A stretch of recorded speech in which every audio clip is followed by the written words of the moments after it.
A pergunta é, afinal de contas, onde estão os estudantes? Noslen, hoje tua sala de aula não tem mais paredes. Porque é isso que é a internet, né? É uma sala de aula sem paredes. Quando você entra na universidade, você se vira, você faz as suas coisas. Quando você está no ensino médio, você ainda tem uma ajuda ainda do professor, uma preocupação.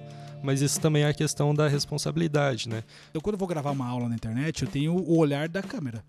E aí eu olho para a câmera e eu tenho que imaginar alguém sentado do outro lado ouvindo o que eu estou falando. Então, acho que o grande desafio é entregar conhecimento de qualidade nesse emaranhado de curiosidades que é a internet. A empatia que eu apresento o conteúdo faz toda a diferença.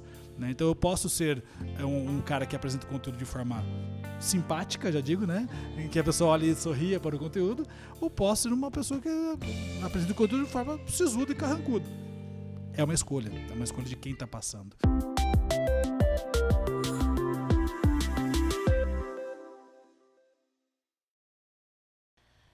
E aí, gente boa, tudo bem? Sejam todos bem-vindos e bem-vindas ao Mesa Amarela, nosso podcast aqui da Diretoria de Identidade, aqui da PUC. Eu sou a Laura, host do episódio de hoje, e eu quero dizer que nessa jornada que a gente fez agora na segunda temporada, eu estou muito orgulhosa dos bate-papos que a gente teve. Eu também. Olá, pessoal, eu sou o Valcir, sou co-host desse episódio. É uma alegria estar aqui com vocês, partilhando, batendo esse papo com um assunto que eu gosto muito. Vou contar muita história aqui para vocês.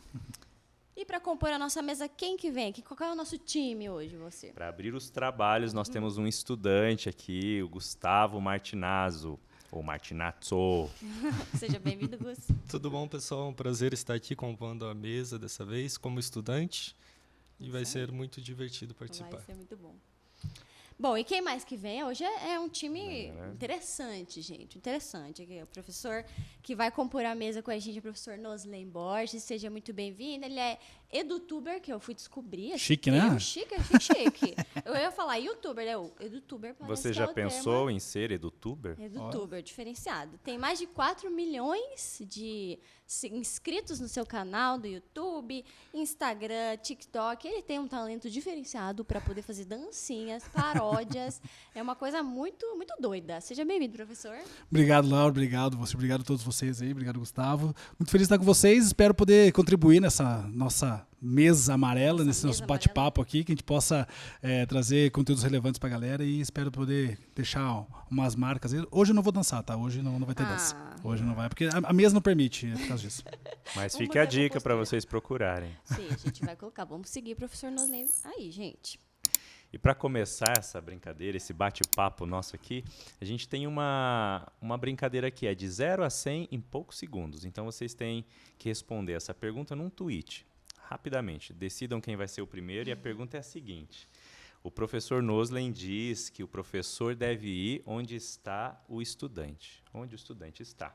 A pergunta é, afinal de contas, onde estão os estudantes? Para o ímpar. Começa os mais novos, é óbvio.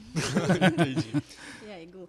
Bom, então hoje eu penso que os estudantes eles estão em todos os lugares, mas em princípio, né, até como o professor iniciou, a parte da internet, que é onde o professor consegue sair daquela relação de sala de aula, de tudo sério, de tudo certinho, e trazer um ar mais esporádico para a aula, até para o aluno compreender o conteúdo, que fica bem interessante. Eu acho que, obviamente, o estudante está em todos os lugares, né? Ele está em casa, ele está na internet, ele está em vários lugares, mas acho que o estudante está muito mais atrás de conhecimento.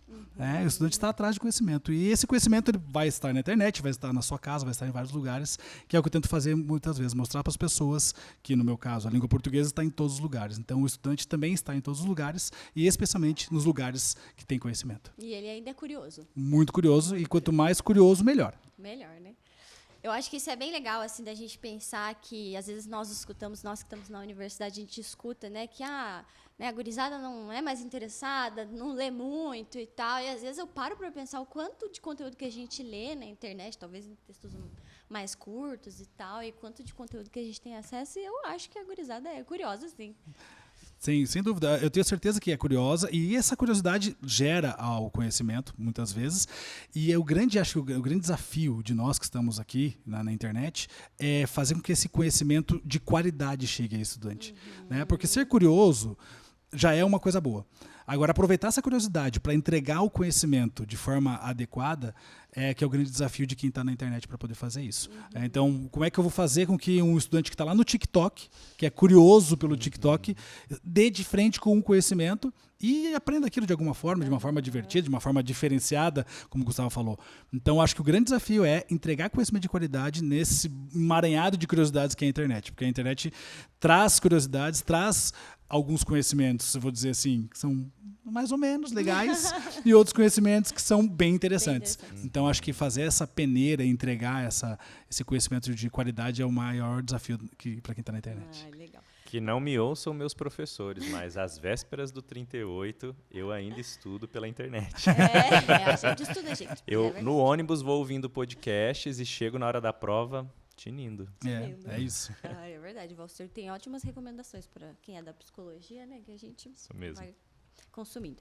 Muito bem, mas para conhecer um pouco você, professor, eu achei muito interessante, conforme a gente foi fazendo a pesquisa para construir o roteiro, que você tem uma jornada para sua formação muito comum para quando a gente escuta os estudantes. Assim, lógico que tem estudantes que saem do ensino médio e já entram na universidade, mas você fez, como você diz, a contramão, né, desse processo. Assim. Então, quando você estava saindo do ensino médio, você ainda não tinha certeza daquilo que você queria e tal, e aí seus colegas foram entrando na universidade e você falou, preciso pensar um pouco. Aí foi para o mundo, mercado de trabalho e tal, depois foi estudar. Descobri hoje, gente, eu descobri que ele foi estudante da casa, em Relações Públicas? Sim. Isso mesmo? Fiz um ano de RP aqui.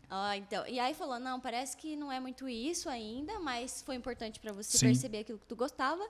E aí depois foi para a língua portuguesa, Exato. O meu processo foi bem interessante, assim. Eu sempre brinco com essa história da contramão, porque o meu nome já é contramão, né? Noslen é contramão de Nelson, né? Nelson de ré é Noslen. Para você que achava que, como eu, era uma teoria de que nós era um deus nórdico, uma coisa de... Não, é só o contrário de Nelson. Meu avô paterno chamava-se Nelson, meu pai inverteu o nome do meu avô e deu para mim em homenagem ao meu avô, né? Obviamente que ele não pensou em mim, né? Mas tudo bem. Tá? Obrigada, pai. Depois de alguns anos você acostuma com esse nome. Então, eu brinco que a contramão está tatuada na minha vida já a partir do nome. E toda a minha história de vida foi com base nisso. Como estudante, eu fui fazer ensino médio técnico, então, assim, não tinha nada a ver com o que eu faço hoje, né? Eu fiz Cefet, na época, né, que hoje são os IFES ou a UTFPR aqui em Curitiba, e eu fiz edificações, né? Então, assim... Edificações, a base de edificações é matemática, física e química. E eu não gostava de matemática, física e química. Por que eu fui pro Cefet? Porque os meus amigos todos foram para lá. Então, né, mas foi bom para descobrir que eu não servia para exatas. E aí, quando eu saí do Cefet, eu fiz vestibular para Relações Públicas aqui na PUC, porque na época eu trabalhava com eventos, numa empresa de eventos. E aí acabei falando, vou fazer Relações Públicas. Entrei, fiz um ano aqui, foi muito bacana, mas foi muito bacana para descobrir o que eu realmente gostava. Porque de todo o curso de Relações Públicas, nesse primeiro ano que eu fiz, existiam algumas disciplinas que eu mais curtia, que era Teoria da Comunicação, né? E a parte de texto, né? E aí eu falei, então ainda não é bem isso. Aí eu tranquei, fui trabalhar para ajudar em casa, porque eu sou filho de mãe solo, então eu precisava ajudar em casa desde sempre. Eu comecei a trabalhar muito cedo, com 15 anos já estava trabalhando. E beleza, fui lá, fiquei pensando na vida. Enquanto isso, meus amigos fizeram vestibular, entraram na faculdade, fizeram os 3, 4 anos de faculdade. E aí, depois desse processo todo, eu comecei a pensar, eu preciso de uma profissão que possa impactar a vida das pessoas. Eu quero uma profissão que impacte positivamente a vida das pessoas. E a minha mãe era professora. Minha mãe era professora, só que professora de educação física. E aí eu comecei a lembrar da minha mãe no colégio, né? Porque eu estudava de manhã e à tarde ficava com a minha mãe no colégio que ela trabalhava. Eu via minha mãe nos corredores conversando com os alunos, ajudando os alunos. Então, nem era pela disciplina dela, era pelo contato com os alunos no cotidiano, naquele corredor ali. Eu falei, minha mãe sempre ajudou os alunos. Eu falei, tá aí, professor é uma profissão que pode ajudar os alunos. Então, o primeiro estalo na minha cabeça foi professor. Não foi professor de português. Eu pensei em ser professor, porque professor era uma profissão que eu julgo que podia ajudar as pessoas, impactar positivamente as pessoas. Eu falei, legal, vou ser professor, mas do quê? Do que eu vou ser professor? Não tinha a mínima ideia do que seria. E aí eu comecei a lembrar que todo o meu processo de escola, eu nunca precisei estudar para uma prova de português. Sempre ia para a aula, assistia a aula, fazia a tarefa de casa e era o suficiente. Falei, acho que eu tenho facilidade com português. Se eu tenho facilidade com português, provavelmente eu tenho facilidade em ensinar também língua portuguesa. E aí, então, que veio o segundo passo em ser professor de português. Então, foi todo um processo pensado e por isso que eu fui nessa contramão o tempo todo, né? E aí, quando eu decidi fazer letras, meus amigos já estavam se formando, aí que eu estava entrando em letras, começando esse processo de caminho. E aí, no primeiro semestre de letras, já eu entrei e falei, opa, é aqui o meu lugar. E aí, já me identifiquei, já no primeiro semestre já fui dar aula num cursinho que tinha na faculdade que eu fiz, que era um cursinho comunitário, para ajudar a comunidade e tudo mais. Então, eu falei, não, é isso. E aí que eu fui entrando de cabeça cada vez mais. Então, foi todo um processo, né, de entender. E, assim, muita gente fala assim, eu não entrei no vestibular no meu primeiro ano, estou perdendo tempo. Não, nunca você perde tempo. Nunca você perde alguma coisa. Você sempre está aprendendo algo. Aí eu consegui enxergar, né, nessas minhas curvas da vida. Eu aprendi que não sirvo para exatas. Eu aprendi que em relações públicas o que eu mais gostava era texto. Isso me ajudou depois a decidir por letras. Então foi todo um processo. Em todos os lugares que eu passei eu fui aprendendo. Então quem, né, demora para encontrar o seu caminho, com certeza está aprendendo nesse processo. E que não há problema algum você entrar com 18 anos na universidade ou entrar com 22. Né? Eu acho que isso faz parte do processo de cada um. Isso que você traz é muito comum, né, Valcir? A gente vê essa troca de curso, por exemplo, né, de estudantes virem conversar com a gente, ou até mesmo no PUC-Acolhe, que é a nossa área que faz esse acompanhamento psicopedagógico e tal, e eles falarem, eu comecei, mas não me identifiquei, aí faz essa troca, né? Eu acho que isso é um processo de discernimento. O Valcir, esses dias, foi abordado por uma estudante, né? Que ela falou assim, acho que eu fiz esse curso, mas talvez não seja muito isso e tal. Então, eu acho que é natural e não é uma perda. Eu acho que isso é um ponto importante, porque a gente fica muito nessa coisa de eu tô perdendo tempo. Né? Não existe isso. E a isso. juventude tem muito isso, essa urgência, assim. Vamos para o Gustavo. Gustavo, o Gustavo é muito frequentador aqui da Identidade. Um pouquinho, quase todo dia. E às vezes a gente, coitado, cata ele, vamos ajudar a carregar umas caixas. Depois eu quero ver suas notas, tá? Você fica muito tempo aqui. Tem aula, a gente fica perguntando para os estudantes que estão sempre aqui. Mas, Gus, você, quando a gente falou do professor, você falou, eu já conhecia. Então, você já conhecia o trabalho do professor Noslen. Você consome, assim como eu e o Valcir, você estuda com conteúdos na internet? Então, eu falei que eu conhecia, né, até há pouco tempo atrás, quando estava ali nessas palestras, até quando iniciou. E eu penso e digo sempre assim, eu sempre tive muita dificuldade com português, né? Sempre fui na parte mais de cálculo, né? Então eu penso assim, se eu conhecesse antes, né, porque eu estava no ensino médio, seria um pouco mais fácil, talvez, para às vezes do vestibular, alguma coisa assim, né? Conseguiria entender melhor essa parte. Mas eu acho que é muito legal, assim, de mesmo as pessoas que estão fora, as pessoas que já passaram por essa parte, elas ainda buscam esse acesso, essa curiosidade para ir atrás, né? Então, agora, sabendo dessa parte, né, também eu tenho alguns cursos referente a isso, então vou começar a acompanhar mais, agora que já tô sabendo. Nunca é tarde. Não, língua portuguesa, para quem é falante nativo, é para a vida toda, né? Sim, exatamente. E, professor, como foi esse processo que você deu muitos... são 16 anos de sala de aula? Sala de aula são quase 20. Quase 20. São 19. Só um pouquinho, né, gente? Rapidinho. De sair, né, de uma sala, aqui você contava, assim, que às vezes, simultaneamente, você já teve 7, 8 turmas consecutivas numa escola, na outra, num cursinho e tal. Eram turmas, imagino que fossem turmas numerosas, mas sair de 40 alunos, 50 alunos para 4 milhões? Meu Deus, como é essa sala de aula imensa agora? Como foi esse processo de criar? É muito legal pensar hoje, né? Porque um amigo meu falou uma frase que eu gravei assim, no coração. Ele falou assim, Noslen, hoje tua sala de aula não tem mais paredes. Porque é isso que é a internet, né? É uma sala de aula sem paredes. Quando eu estava em sala de aula, eu sempre fui um professor mais de trabalhar com dinamismo e fazer paródia, levar para a sala de aula. Eu sempre trabalhei dessa forma. E quando eu decidi começar na internet, foi pensando nos alunos. Porque foi assim, foi lá em 2015, quando teve o boom dos smartphones no Brasil. E aí o smartphone começou a ficar acessível para todo mundo e os alunos começaram a levar celular para dentro de sala de aula. E aí as instituições não estavam preparadas para isso. E o que aconteceu? A maioria delas, ou pelo menos as 7 que eu trabalhava na época, falaram assim, olha, tira o celular do aluno, põe o aluno para fora de sala, celular não é para estar em sala. Eu falei, não, peraí, gente. Eu sempre fui um cara que olhei para a tecnologia como um instrumento a mais de educação. Eu falei, não, peraí, o celular chegou na minha vida, chegou na vida do aluno, chegou para ficar. Vamos aproveitar esse celular, né? Então eu comecei a fazer isso em sala. Eu nunca botei ninguém para fora de sala de aula por causa do celular e nunca tirei o celular de aluno também. Eu sempre fazia diferente. Não, vamos usar o celular aí, vamos pegar um dicionário online, vamos pegar um videozinho para fazer interpretação de texto a partir das imagens do vídeo. Então eu comecei a usar o celular em sala. Eu falei, não, quer saber? Eu vou fazer mais do que isso. Eu vou levar a língua portuguesa para dentro do celular. E qual era o caminho mais fácil lá em 2015? Abrindo um canal no YouTube. Então foi pensando no estudante que eu fui para a internet. Foi pensando nele. Falei, não, eu vou levar. E aí tem a democracia da internet. O cara pode olhar meu conteúdo, gostar, e beleza. Ele pode pular e ir para outro também, tá tudo certo.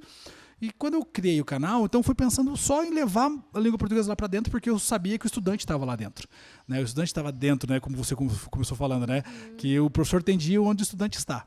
Que é isso, né? O estudante estava lá na internet, eu preciso ir lá para lá também. E eu jamais imaginei que eu ia ter uma transição. Porque na minha cabeça eu dava aula em 7 lugares.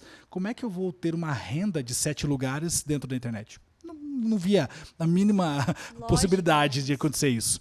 E comecei a colocar o conteúdo e comecei a ter os feedbacks ali nos comentários dos vídeos. Estou entendendo português, que legal. Juntei a sua explicação com a explicação da professora de sala de aula e consegui compreender o conteúdo.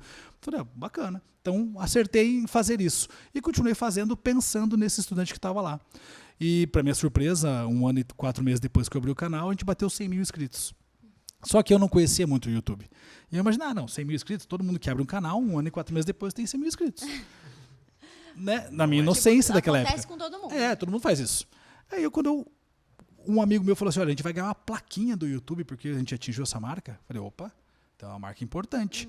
Aí caiu a minha ficha e eu não era um consumidor de YouTube. Então eu fui entender um pouco mais de YouTube e fui começar a consumir um pouco do YouTube para entender aquela plataforma. E aí eu comecei a entender o que estava acontecendo comigo. E aí as coisas ficaram cada vez mais malucas, porque depois de 1 ano e 4 meses, 1 ano e 3 meses depois desses 100 mil, eu já bati 1 milhão. E aí a cada ano eu comecei a bater 1 milhão e 1 milhão.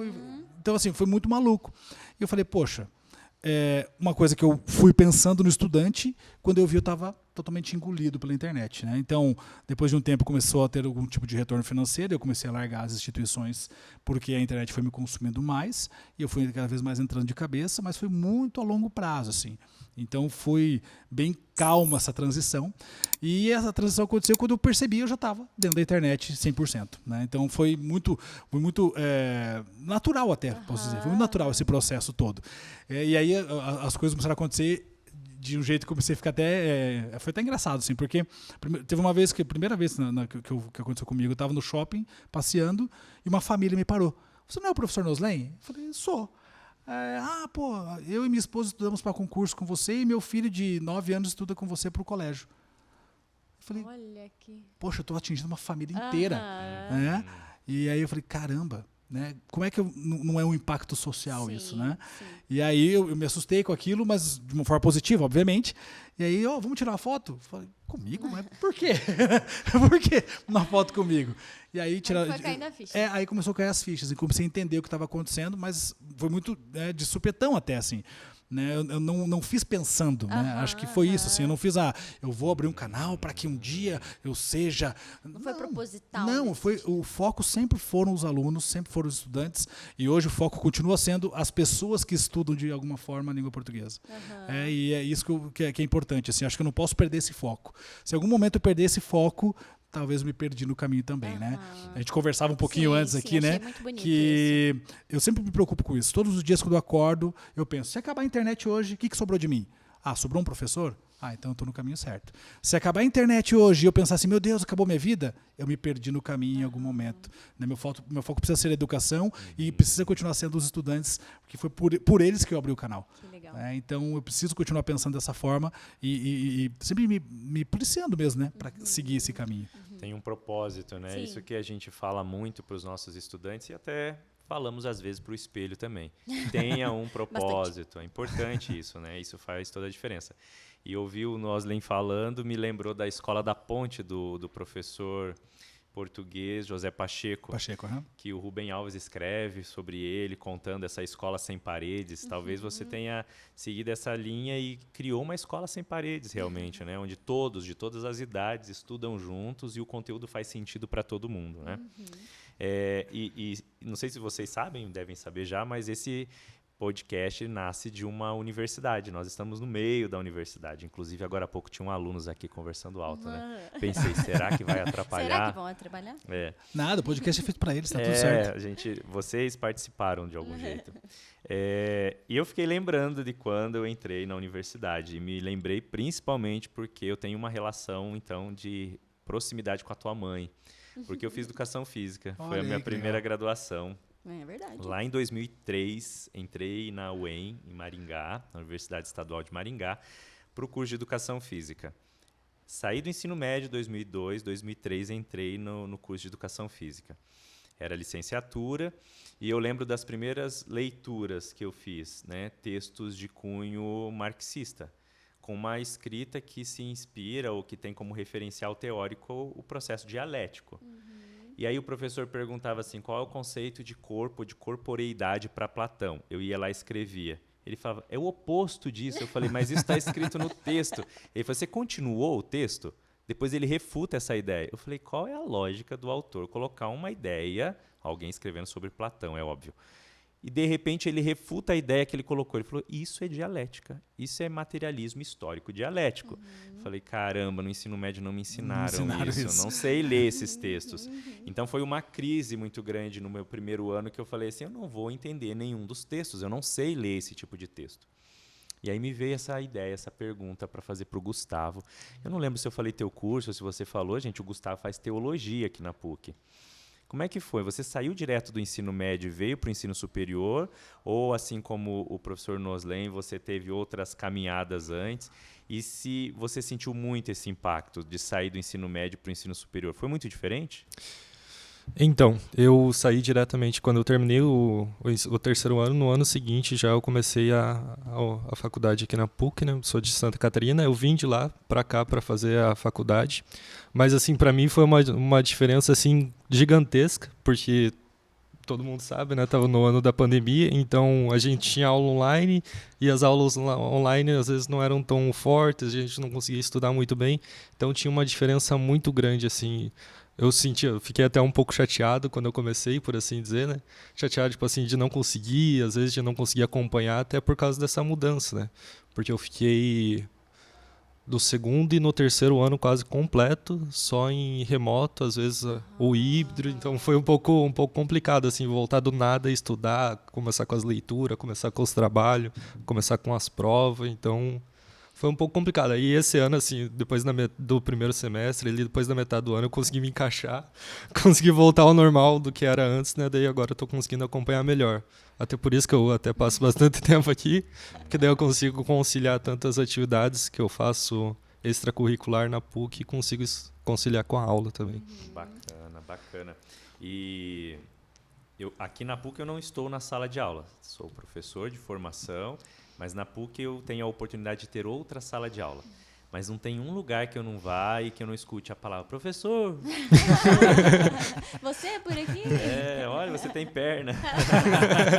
Em vez de bermuda, você tem perna, né? O professor Noslen também deve encontrar muitos alunos por aí. E eles contam das dificuldades que encontram nessa transição, porque sair de ensino médio para o ensino superior, ou de cursinho para o ensino superior, ou de formados para um concurso, eles relatam muitos desafios para você? Ou de formados para uma nova graduação, que é o nosso Pois é. caso, Assim. que você fala, cara, não sei mais fazer prova, né? E aí, de repente, ter que aprender de novo.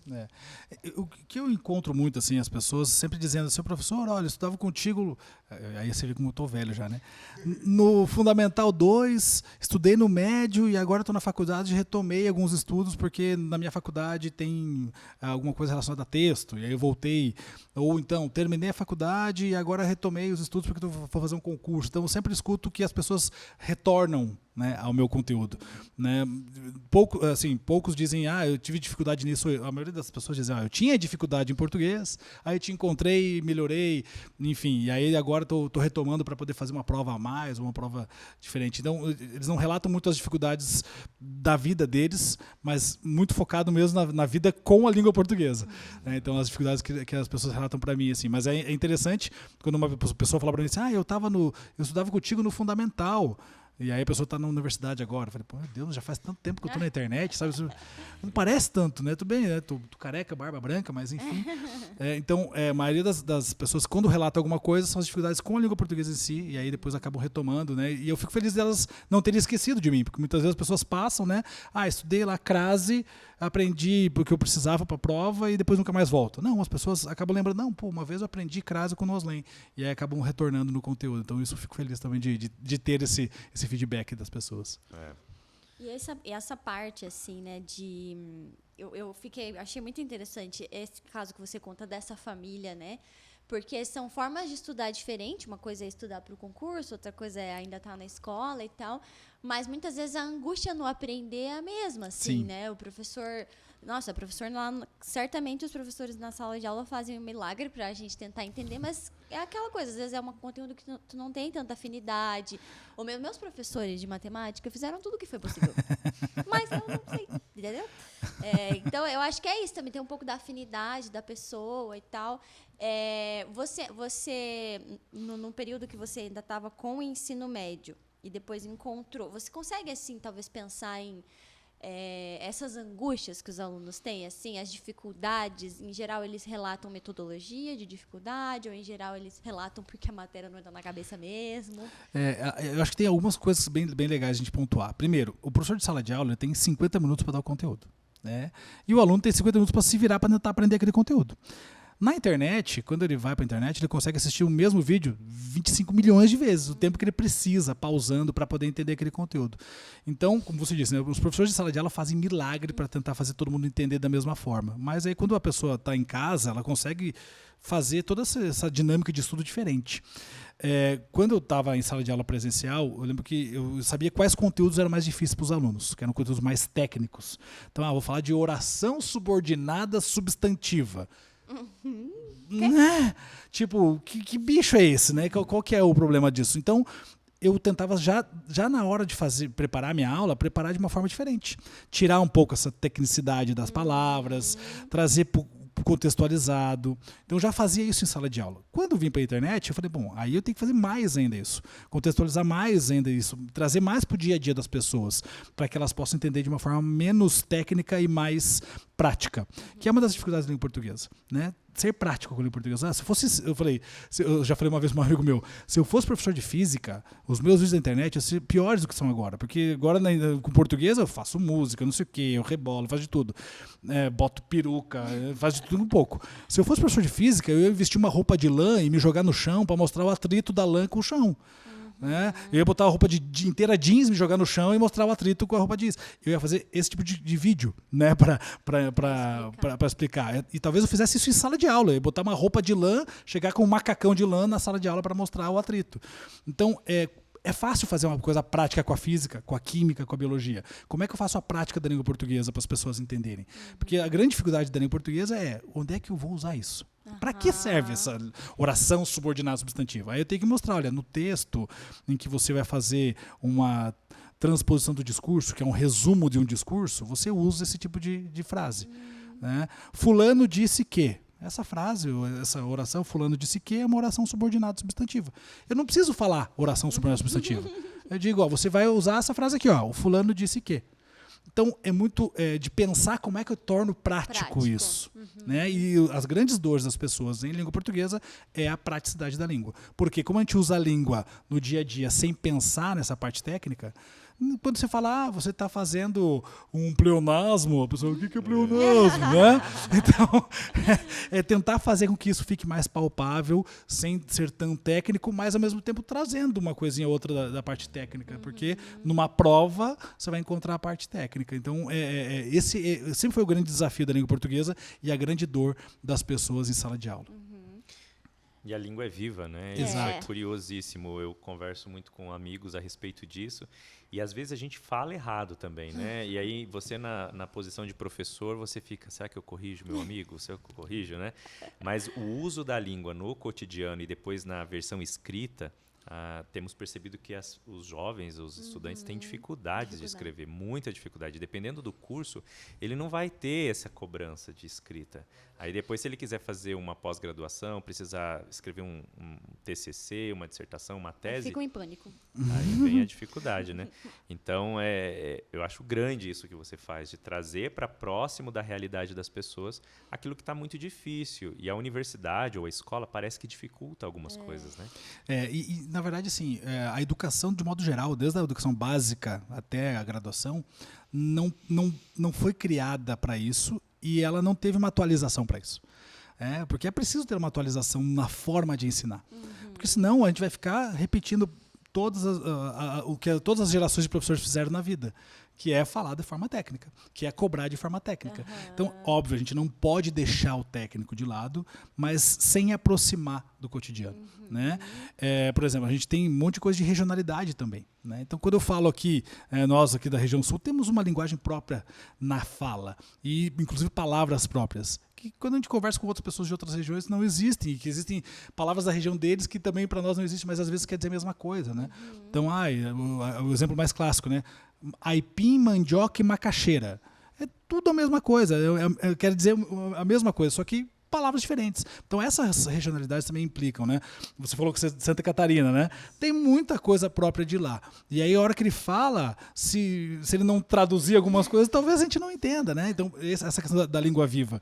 Mas ao mesmo tempo, existe uma questão da norma padrão, né? A gramática normativa, que ela existe para realmente padronizar. Né, padronizar a escrita, porque senão eu vou ter a língua portuguesa do sul, a língua portuguesa do norte, a língua portuguesa do sudeste, do nordeste, não dá. Então precisa existir essa língua técnica, gramática normativa, mas ela não pode ser descolada da nossa realidade. O que acontece muito no ensino da língua portuguesa hoje é isso, ela é descolada da realidade. E aí por isso que, por que eu tenho que saber tal coisa? Não, vamos aproximar aqui. Né? Então o que eu faço hoje é pegar memes, pegar os memes e mostrar a língua portuguesa dentro dos memes. Todo mundo ama meme, então vamos lá, aqui ela acontece. Claro. Né? E essa aproximação do técnico com o cotidiano, para fazer com que ela seja mais palpável, falta muito ainda no ensino da língua, de modo geral. Né? Sem abandonar, obviamente, né, a parte técnica, que ela é importante, porque ela padroniza a língua do Brasil todo. E eu acho que tem um ponto, assim, pensando nessa transição do ensino médio para a universidade, porque a gente vai, principalmente cada início de semestre, né, em especial no início do ano, assim, que é o maior número de calouros que entram aqui, o estudante que estava no ensino médio, ele tinha que aprender um pouco de tudo, então, né, às vezes ele vai ter seus calos, as suas dificuldades. Quando ele entra na universidade, ele fala, agora eu vou aprender aquilo que eu quero. Né, aquilo que eu quero para minha vida, se eu não vou ter que ficar nunca mais vou ter que estudar Bhaskara na minha vida, né? Engano meu. Mas no sentido assim de que nessa expectativa de estudar aquilo que se quer, às vezes o estudante é primeiro pegado de sopetão, como esse exemplo que o Valcir trouxe, né? Tipo, não, mas eu quero fazer educação física, porque eu tenho que ler isso, assim, né? Às vezes é difícil de entender. Então, sei lá, os estudantes do direito, eles chegam, não, eu quero estudar lei. Aí chega lá, vai começar a estudar a teoria do Estado, né? Ou a filosofia mesmo. Mas eu me senti desafiado, eu terminei a educação física, viu? Gente, esse é um ponto importante. E aí ele não sabe o que fazer, né, Valcir? Tipo, o que eu vou fazer? Eu não aprendi a entender essa técnica. Então, a gente estira o estudante, porque lá na escola ele tinha uma série de conteúdos que às vezes eram difíceis, mas o professor era mais próximo e tal. Quando ele chega na universidade, muitos dos estudantes têm a experiência do tipo, meu filho, se vira, dá teus pulos, entendeu? E aí eu fico imaginando o quanto que esse lugar da universidade, que é importante ser um pouco frustrante para eles aprenderem a se desenvolver. Cria uma crise, mas cria uma crise, assim, né, do estudante talvez não pertencer nesse lugar. Vou voltar a pergunta para o Gustavo. Gustavo, o que você acha que o jovem que sai do ensino médio, tem nesse contexto de agora, sei lá, vou fazer engenharia, agora vou me tornar engenheiro, mas ainda tem alguns anos para se tornar engenheiro. O que ele espera da universidade, assim, quando ele vai entrar, e o que ele encontra quando ele chega, assim, né? E fala, não foi isso que eu pedi. Então, o que eu vejo bastante, assim, até que o pessoal fala, assim, rola bastante palavrinhas, murmurinhos nas salas, né? quando o estudante entra no primeiro período, que tem as ditas matérias entregadas, né, que falando assim da PUC, né, que você faz com as outras disciplinas, aí o pessoal fala, tá, e o que tem a ver com a minha matéria isso aqui? O que tem a ver com a minha matéria? Por que eu estou estudando isso, né? E também tem a percepção, né, de você interagir com os outros cursos, você entender, mas que nem tem algumas matérias que nem eu fiz teologia. Aí tinha algumas matérias como o pessoal falava bastante de competências digitais, que você estudava o neuro, assim, daí você ficava pensando assim, tá, por que eu vou estudar isso, né? Tipo, Meu curso nem tem nada a ver com meu curso não tem nada a ver com isso, por que eu vou estudar isso, né? Mas também tem todo um outro contexto, né? E também falando da parte da diferença do ensino médio para a universidade, é que você vê bastante assim que no ensino médio, na parte do colégio ainda, né, fora da universidade, o professor ainda fica muito em cima, assim, fica muito preocupado com o aluno, o desenvolvimento dele. E na universidade o professor vai ali, passa o conteúdo, e o professor entende que você já é adulto, que você já é capaz de se virar, assim, né, por esse lado. Então até as dificuldades que eu senti quando eu voltei, né, por estar nesse período híbrido e tal. Mas é muito isso, assim, da diferença de quando você entra na universidade, você se vira, você faz as suas coisas. Quando você está no ensino médio, você ainda tem uma ajuda ainda do professor, uma preocupação. Mas isso também é a questão da responsabilidade, né? De que quando você entra na universidade, você está sendo preparado para o mercado de trabalho. Não vai ter ninguém para que vai te dar o caminho, te deixar naquele lugar certinho, né? Então, tem muito disso também. Eu acho que na universidade o professor é muito mais mediador, né? Isso. E no ensino médio o professor ele é mais quase um paizão ali, né? Um eu tutor noto ali, isso. né? Uma coisa mais, vem cá, chega aí, vou te mostrar o caminho. Na universidade você falou bem certo, é preparação para a vida, né? Você tem que ser adulto já, né? Sim. Um cidadão que toma suas próprias decisões. Então a mediação é diferente, né? Eu noto, assim, que às vezes, e assim, esse aluno, ele só virou o ano, muitas vezes, né? Ele só era, até o ano anterior, ele estava numa sala, e agora ele mudou de endereço, está no outro. Então, essa virada de chave, ela não é tão simples assim, né? Ela tem que acompanhar essa maturidade física, biológica, até o corpo está mudando, né? Então, ele chega aqui no... Outro dia eu encontrei um estudante aqui. Que você sempre fala. Sempre falo dele, e se você estiver assistindo ele, você que eu estou falando, ou escutando. E eu disse assim, você devia estar aqui? Aí ele falou, sim, já tenho 17 anos. Mas ele era tão pequeno, estruturalmente falando, tão baixinho, miudinho. Aí eu falei assim, que curso você faz? Ele, educação física. Eu falei, poxa vida. Mas é isso, né? É mudança, é um período de mudanças. E Valcir, você teve experiência de sala de aula na educação física? Sim. Tanto na educação física quanto na filosofia depois, né? Porque daí eu fiz filosofia também. Não basta. E agora terminamos da psico, gente. Sim, a sala de aula sempre foi um desafio, porque são 50 minutos, mas não é 50 minutos, né? É 20 para os alunos ficarem quietos, depois 30 para você passar o seu conteúdo. E voltar... depois a chamada. Exatamente. E o professor de educação física sempre tem meio que isso, de ser herói, de tirar o aluno da sala de aula, né? De levar para um ambiente diferente, que não tem paredes, e tem muita energia envolvida ali, né? Mas é um encanto. Quem tem dúvidas sobre sala de aula, e hoje em dia nós sabemos que nosso país especificamente vive desafios muito grandes, muito claros de sala de aula. A sala de aula é o lugar onde as coisas acontecem de um modo muito mágico. Assim. Você está pegando uma pessoa e acompanhando ela de um estado de vida para outro, de um não saber para um saber. E é uma troca muito grande. O professor Pacheco, que a gente falava agora há pouco, ele diz assim, um professor não ensina aquilo que ele sabe, ele transmite aquilo que ele é. E eu acho que é muito o que a tua mãe fazia nos corredores. Sim. Ela alcançou os alunos porque ela transmitiu o que ela era. Sim. E não o que ela sabia. Não é necessariamente isso. Né? Eu acho que o professor que está em sala, ele sabe. Né? Então, assim, ser professor, eu acho que é isso, né? Transmitir o que é de verdade.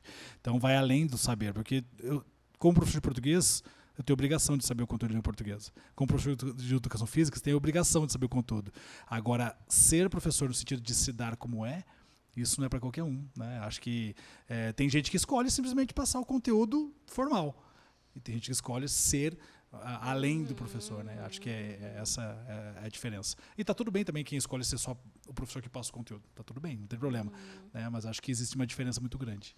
Eu acho que tem esse ponto de pensar. Esses tempos atrás, eu refleti com uma colega sobre temos formado novos professores, porque quem vai formar os profissionais do presente e do futuro se a gente não tiver quem os eduque, assim, né? E já há algum tempo, fonte, vozes na minha cabeça, mas já tem algum tempo que eu noto, assim, que, por exemplo, na universidade, quando o professor pergunta, tem alguém que tem vontade de dar aula? E às vezes nenhum levanta a mão, eu achei bastante sintomático, assim, né?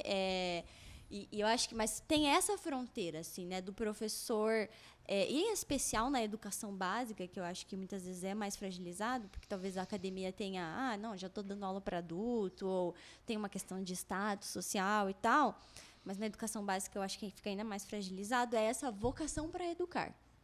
Porque tem muita diferença, porque aí você vai traduzir o teu conteúdo de uma forma diferente, você vai se fazer entender, você vai querer que o aluno aprenda e tudo mais. O que muitas vezes, se o professor faz a opção de ser mais tecnicista, de chegar e só passar o conteúdo, talvez ele não tenha toda essa destreza aí, para conseguir inventar formas de fazer o estudante entender. E a gente conversava um pouco sobre esses conteúdos indigestos, né, Valciri, o quanto que isso às vezes leva as pessoas para longe da instituição de ensino, assim, quando, tipo, isso é tão difícil que não é para mim.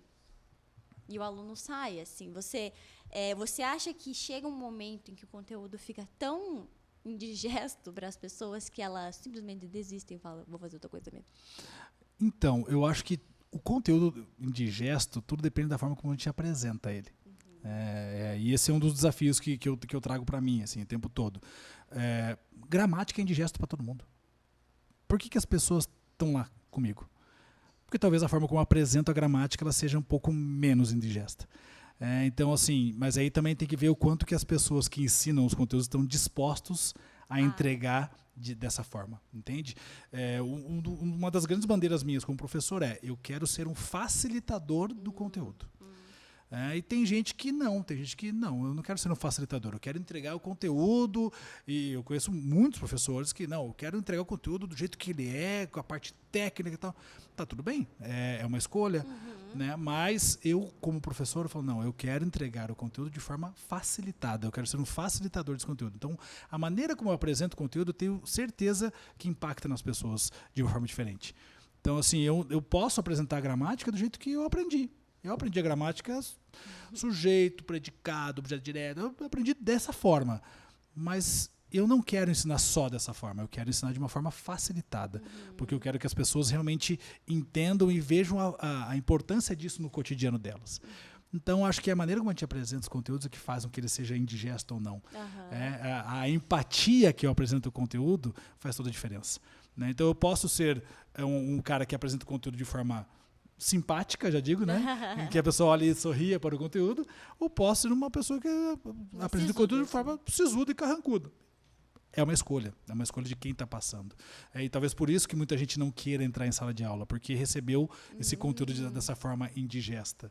E aí fala, falar sobre isso aqui, e aí pode ser qualquer conteúdo, biologia, física, química, teologia, e filosofia, e psicologia, qualquer conteúdo pode ser indigesto. Com certeza todo mundo já teve professores que passaram os seus conteúdos de forma que você fala, caramba, como é que ele consegue gostar disso dessa forma? Era isso? Meu Deus, entendi agora, olha que legal. Então todo mundo já teve um professor assim e todo mundo já teve um professor que te passa um negócio, meu Deus do céu, que bicho é esse, né? Com certeza. Então assim, muito depende de como a gente passa esse conteúdo, a forma que a gente apresenta ele. Então, eu tenho certeza que quando eu apresento o conteúdo simpático, as pessoas, que legal, show, legal, até que não é tão ruim quanto eu imaginei.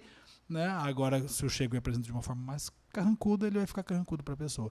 Isso até para as pessoas. Se eu chego aqui na mesa assim, e aí, pessoal, tudo bem? Beleza? Vocês vão falar, chegou a estrelinha aí, né? Agora, cheguei aí, beleza, susto, tranquilo. Opa, o cara é diferente, que legal. O cara é estranho, mas até que legal. Então, assim, acho que é a mesma forma. O conteúdo, ele meio que é personificado pela maneira como as pessoas apresentam ele. Sim, conta, Valciri, aquela anedota do professor que chegava aí e ficava lendo só. Meu Deus. Vou expô-lo na internet. Não estava no roteiro, gente. Bastidor. O curso de filosofia é um curso muito denso, né? É muito legal. Eu faria de novo filosofia se pudesse. E depois fiz mestrado na filosofia. Ele fez de novo no mestrado. Eu fiz de novo e tal. Mas, enfim, filosofia tem muito conteúdo denso, né? E eu tive professores na graduação, talvez vocês tiveram também, que chegava na sala de aula, sentava na mesa dele, abria o clássico, que é a fonte original, né? Onde está lá o Platão, onde está Santo Agostinho, onde está Nietzsche, e lia a obra, parágrafo por parágrafo. Às vezes ele fazia uma pausa, fazia as reflexões dele e voltava para o livro. E aí as pessoas dormiam na sala, né? E eu fotografava elas dormindo. E aí quando a gente Não só dormiam, como eram tipo paparazzi. E aí quando Paparazzi do sono. na formatura eu entreguei para cada um dos meus amigos de turma da Eu ri filosofia, demais. eles vão provar isso se estiverem assistindo eu ouvindo, uma foto deles dormindo durante a aula e com o nome do filósofo que ele acabou estudando para fazer a monografia e tal. E aí era muito engraçado. Tinha uns que babava, né?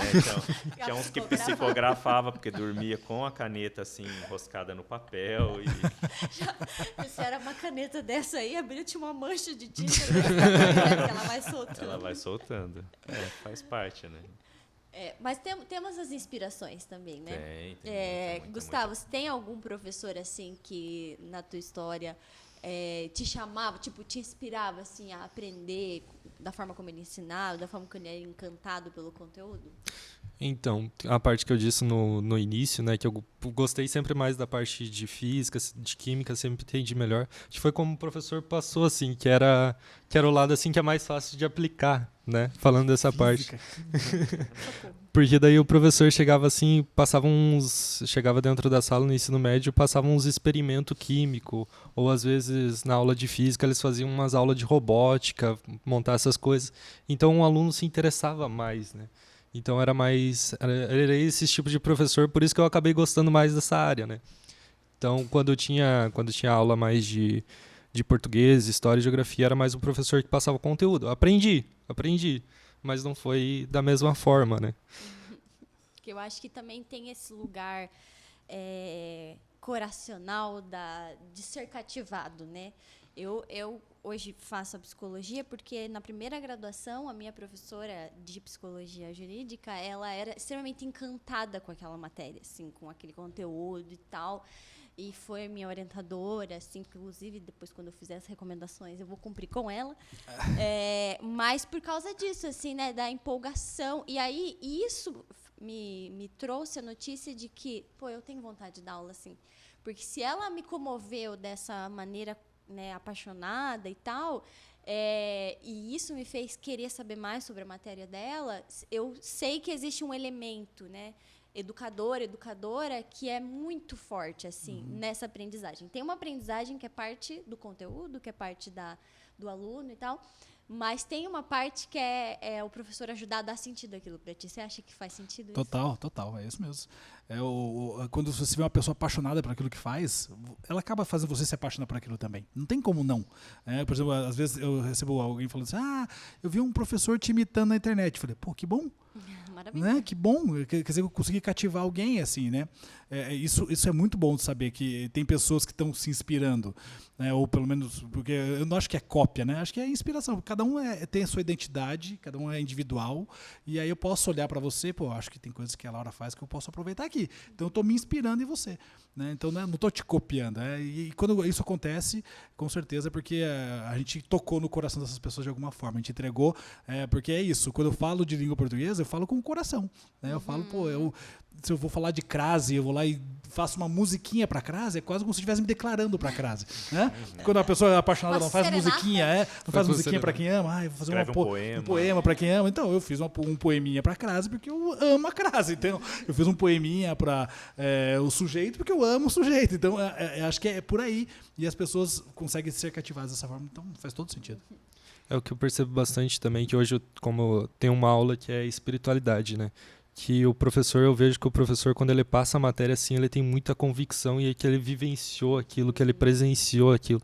Então isso chama mais atenção do aluno ainda do que passar o conteúdo normal, assim. Ele pega, era como se fosse nós aqui, uma conversa, a aula dele, então fica mais leve, mais calmo e é mais legal de participar. Acredita naquilo, isso, exatamente. E aí, voltando o papel do estudante, porque tem uma parte que o professor pode se desdobrar em quantos pedaços ele quiser, mas tem uma partezinha que é da gente, né? Não tem muito o que fazer. Eu vou trazer... Gente, eu estou entrevistando essas 3 pessoas, que eu vou entrevistar você também. Vamos fazer um exercício cada um, então, no seu lugar, de lembrar da sua época de estudo, especialmente no ensino superior, porque eu acho que é uma outra forma da gente estudar. Também os nossos estudantes muitas vezes nos declaram assim, cara, eu não sei como estudar, assim, eu não sei como me organizar nas leituras dos textos, nas matérias diferentes. Tem aquilo que a gente falou, né? Ele saiu um ano do ensino médio, tendo às vezes 4 ou 5 matérias por dia, na universidade só vai ter 2 naquele dia, e vai ser um monte de tempo. O professor passa um monte de referência, ele tem que ler. Como que vocês se organizavam? Gustavo ainda se organiza, nós ainda nos organizamos, mas para a gente conseguir assimilar. É um processo também de autoconhecimento, de como eu aprendo a aprender? Com certeza. Com os textos do Nitinho. Sem sombra de dúvidas. E o mais curioso é que ele muda ao longo da vida, viu? Não é sempre o mesmo jeito de aprender, de ler, etc. Minha primeira graduação, eu precisava escrever para assimilar o conteúdo, fazia mapas mentais. A segunda graduação, eu precisava ler em voz alta para eu mesmo me ouvir o que eu estava falando, dos filósofos e tal, dos pensadores, que eu gravava. E aí agora na psicologia, eu escuto Spotify. Eu escuto outras pessoas falarem sobre. Eu escuto outras pessoas falando a respeito daquele conteúdo, mas ficou muito mais fácil assimilar conteúdo. Estudar é uma técnica que a gente pode treinar, a gente pode melhorar, né? É quase igual à academia, a ginástica. A gente cria resistência na medida em que você estuda, que você lê. A leitura, ela abre a mente, né, de um modo assim sensacional. E hoje nós temos oportunidade de ler de modo muito diferente, né, que líamos antes. Antes a gente ia na biblioteca ali no bairro e pegava emprestado o livro, levava para casa, tinha um tempo para devolver. Hoje esse livro está acessível no teu celular, você carrega ele no bolso. Hoje você pode ouvir um audiobook. Meu Deus do céu, quando que foi que pensávamos num audiobook, não é? Então eu acho que os tempos mudaram, nós mudamos e é importante você perceber que dá para fazer diferente, né? Você recebe, professor Nosley, assim, os pedidos de socorro? Como é que eu estudo? O tempo todo. Assim, inbox de Instagram, o que eu mais recebo é isso. Professor, eu preciso estudar língua portuguesa, por onde eu começo? Professor, eu preciso dar uma prova, por onde eu começo? Eu recebo assim, as pessoas mandam o edital do concurso. Professor, esse é o meu edital. Esse é meu edital, por onde eu começo? Eu tenho uma resposta Você pronta. acende uma já. velhinha? Eu tenho uma resposta pronta já. Começa por tal conteúdo e já mando para as pessoas. É isso aqui, porque eu recebo muito isso, muito, muito. Por onde eu começo, qual que é o melhor caminho? Professor, eu assisti a tua aula de, sei lá, de concordância verbal e fui mal na prova. O que eu faço? Falei, assista de novo. Estuda de novo. Estuda de outra forma. Estuda pausando, escreve, lê o que você escreveu em voz alta. Então eu vou dando dicas, assim, porque realmente é isso. O tempo todo você vai reaprendendo a estudar e vai encontrando novos caminhos, né? Você falou agora do audiobook. Inclusive, eu separei aqui 2 plataformas de livros como indicação para o final, que você tinha me pedido já. Então, é exatamente sobre isso que eu ia falar. Assim, hoje a gente tem muita maneira de estudar. Né? Eu também gosto muito do áudio hoje, porque estou fazendo zilhões de coisas ao mesmo tempo. Então eu coloco no ouvido aqui e vou aproveitando enquanto eu estou, dirigindo, indo para algum lugar, até vai para academia fazer esteira, bota no ouvido aqui e não perde tempo de estar consumindo conteúdo de qualidade também. E você, Gus? Então, eu veio de uma época mais também. Eu começo chorando. Mas eu venho sempre do início, eu vinha da parte daquela, tipo assim, quando eu ia para estudar para prova, né? Eu pegava o conteúdo do semestre inteiro que o professor ia cair, eu ficava matutando aquilo lá o tempo todo, ficava matutando, vendo, repassando todas as vezes. Aí, quando eu entrei mais ou menos assim no final do ensino fundamental, no início do ensino médio, tinha no meu colégio um projeto de leitura. Que era tipo assim, num dia da semana, um período da aula, a gente fazia, todo o colégio parava, e a gente fazia aula de leitura. Você pegava um livro da biblioteca e lia, né? E aí que eu comecei a gostar um pouco mais da leitura. Aí eu comecei a ler um pouco mais de livros referentes às matérias, né? A livros até mesmo da sala para conseguir estudar. E hoje também é um pouco mais fácil, né? Que a gente vai ali, em 5, 10 minutos a gente consegue ficar revendo o vídeo, às vezes, que nem o professor falou antes no começo, vê de novo, vê de novo, vê de novo, até conseguir entrar o assunto, né? Até conseguir entender bem certinho. Então, até mesmo sendo pouco tempo, né? Vai administrando um novo jeito, vai mudando as coisas, por assim vai. Eu acho que o Gustavo traz um elemento interessante, que é esse elemento do coletivo, né? Às vezes a gente fala sobre o estudar, eu acho que tem muito, né, do método individual, particular de cada um lá no silêncio do seu quarto, com as suas lágrimas e velas e todos os santos para nos ajudar.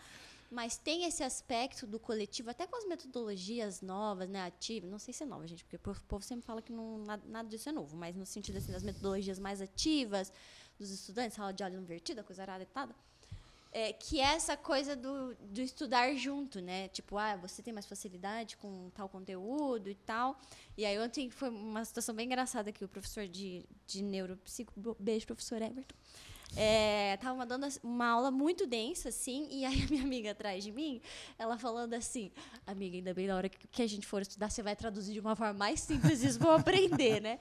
Mas eu acho que essa coisa, assim, né, da troca do estudante que ensina para o outro estudante, que é uma ferramenta interessante Sim. também, assim, não de deixar o outro na berlinda, mas de, assim, talvez encontrar uma linguagem mais fácil de assimilar, assim, eu acho que é um pouco isso. Sim, exatamente. Né?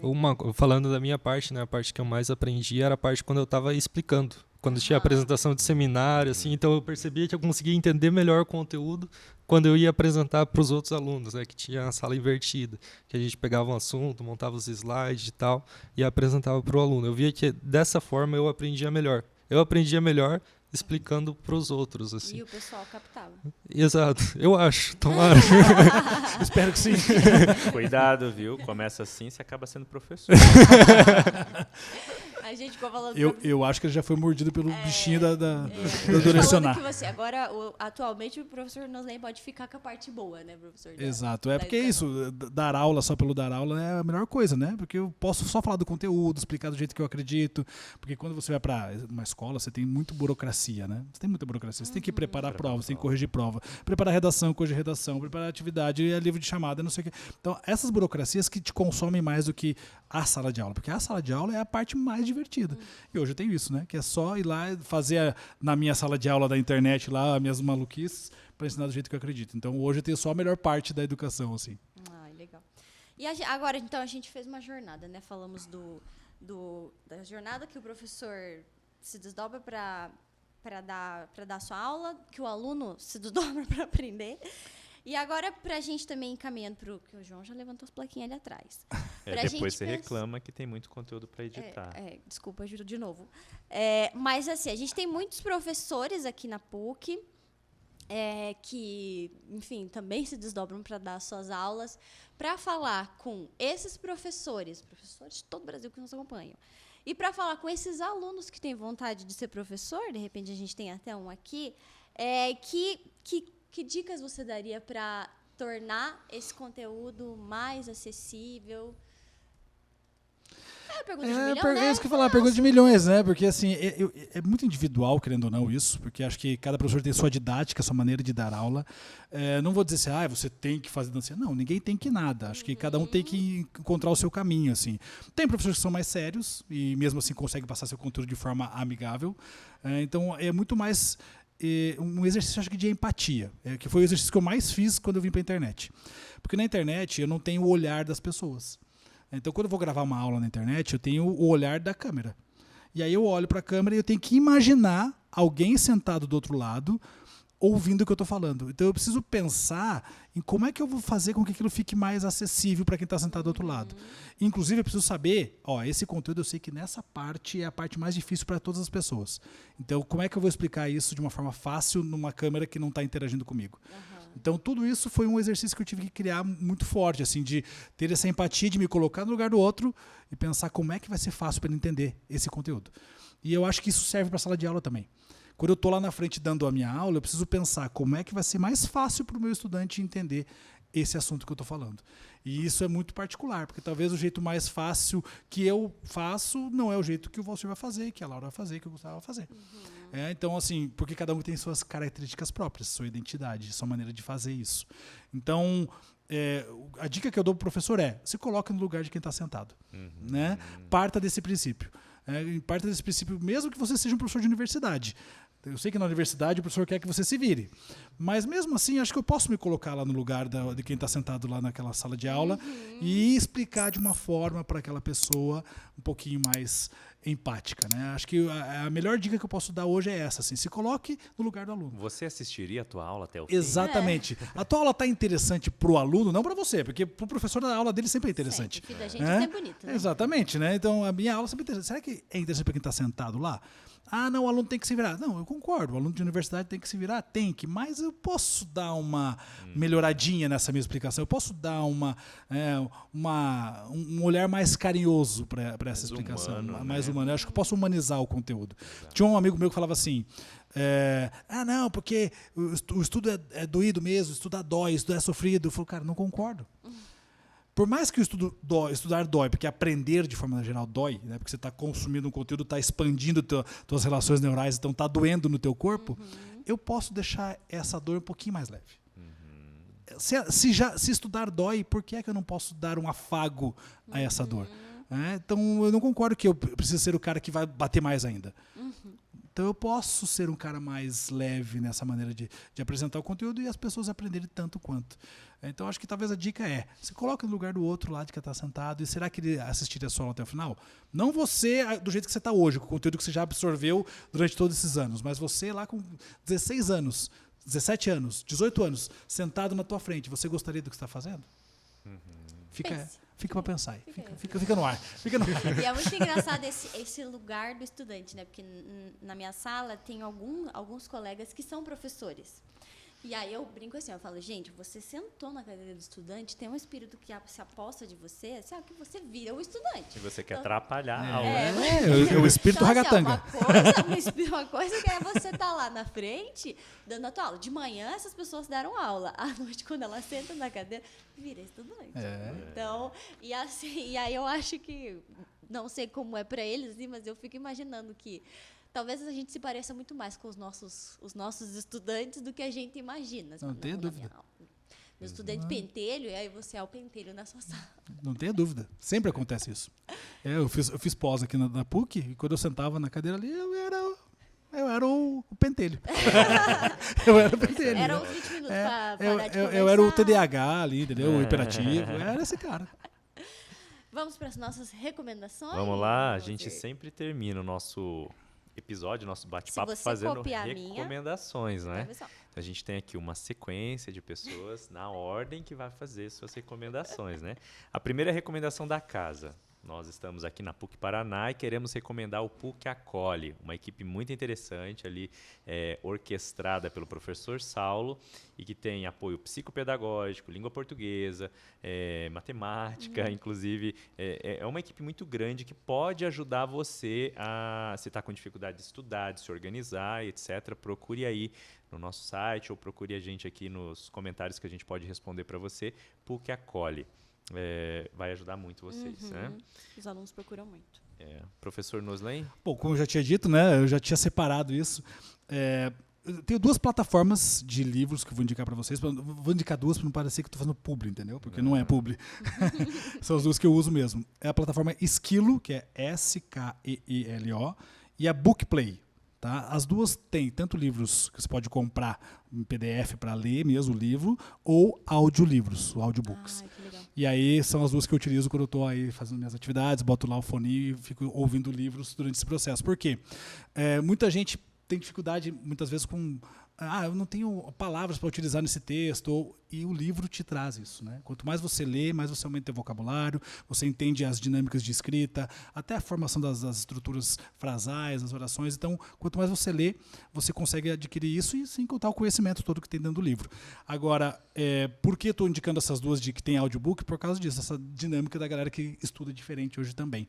Então, vale a pena dar uma olhadinha nessas duas plataformas. Essa fica a minha indicação de hoje. Óbvio que são experiências diferentes, né? A leitura do audiolivro são experiências diferentes, mas as duas são importantes, querendo ou não. Legal. Obrigado. Gustavo? Eu não preparei nenhuma indicação. Isso que eu deixei para eles antes da gente falar, gente, vai ter a recomendação. Eu fiz a tarefa de casa, prof. Vai ganhar 0.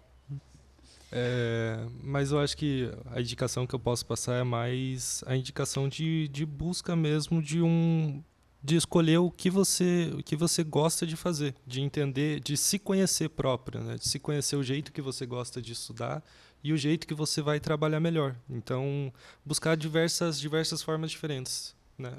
Ou talvez lendo livros, ou talvez escutando um áudio, ou talvez vendo vídeos, ou talvez repassando o conteúdo várias vezes, né? Entender o que você melhor se adapta, por assim dizer. Legal. Tirou bem da cartola. Laurinha, faça a Gente, sua. o Valcir, ele queria roubar a minha ideia, assim, né?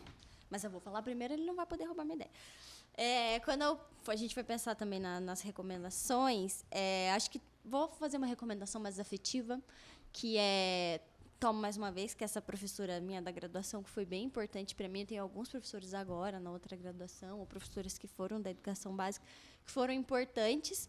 Então, se você tem um professor ou uma professora que foi importante aí na sua caminhada, pode ter sido até o professor Nanslen, né? Mande um recado para ele, assim, um oizinho, e falar, lembrei de ti hoje e tal. Eu, quando entrei na psicologia, avisei essa minha professora. Falei, professora Carol, aquilo que você tinha plantado lá ainda na primeira graduação, floresceu agora. Então, e ela ficou muito feliz, assim, e tal. Então, acho que é importante a gente reconhecer, porque o professor leva tanta paulada. Vamos dar um afagozinho, um abraço, dizer, olha, isso foi importante na minha história, então a minha recomendação é essa, que você não pode roubar. Agora eu não posso mais usar a mesma, mas eu quero aproveitar da recomendação da Laura e para fazer a minha. Desde pequeno eu gosto muito de escrever, e escrevia meus pensamentos, minhas ideias e tal. Sim, eu tenho diários antigos. Depois que eu morrer, eles vão achar esses cadernos. Vai dar um rolo, vai dar uma briga. E aqui na PUC eu tenho a oportunidade de escrever meus pensamentos e depois gravar eles em áudio. No mundão. Colocar por aí, né? Desde 2019, acho que de 2019 eu comecei esse projeto cuidando dele. Não era uma ideia minha, mas eu passei a cuidar dele, que se chama Meditação Diária PUC Paraná. Então, ela está disponível na plataforma Spotify. Laura que me ensinou a colocar lá. E é ali que eu coloco meus pensamentos. Ali é a minha pequena sala de aula. É um drops, né? 5 minutinhos de reflexão a partir de textos filosóficos, da literatura, poemas, né? Clarice Lispector habita meus pensamentos e outras vozes da minha cabeça também. Então eu queria sugerir isso, recomendar meu trabalho, esse trabalho que eu faço, que é um dos projetos que eu cuido, a Meditação Diária PUC Paraná. Inclusive, agora, quando você escutar, for lá e procurar, manda esse arquivo para o professor ou para a professora que foi importante para você. Não, manda só esse. Olha que jaguar. Bom, gente, antes da gente encerrar, eu quero dizer que a nossa mesa hoje também está habitada. O professor quer falar? Pois Você acha que você não vai fazer publi? Vai fazer publi, sim. Uma própria publi, né? Autopubli.